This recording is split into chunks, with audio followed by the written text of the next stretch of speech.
O, yun. Yung mga panibagong impormasyon tungkol kay Leyna. Pasok ba or hindi pasok? Ikabababa o ikaakyat? Mga hakbangers, akyat o baba?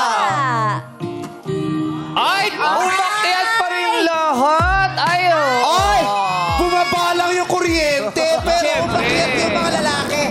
Kasi tuloy-tuloy Sa talaga. puntong ito ng programa ay talaga namang ipapakita natin kung kukonect sila sa isa't isa kahit wala po silang mga nakikita. Sa pamamagitan, alam niyo naman, sa pamamagitan ng damdamin ang pag-ibig ay dumadaloy kahit walang kuryente. Correct. Malalaman natin dito. At dahil party-party tayo. Nakita niyo ba? Nakita niyo mga madlang people na gano'n talaga, oh. Nag-ilaw talaga ang madlang people. Yes, bayanihan tayo dito. Siyempre, support. At ang nakakaloka nung nawala ng ilaw si Leyna, sumili. Dinungaw eh.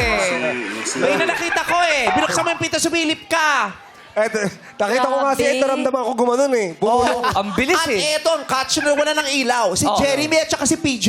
Ano ginawa? Nag-kiss. Mabilis lang naman ah. Sabi ni Jeremy kay PJ, laway conscious ka ba?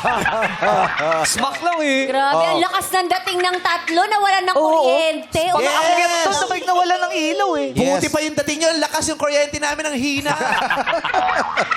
At Okay. least alam ng madlang people live tayo. Yes, Live tayo.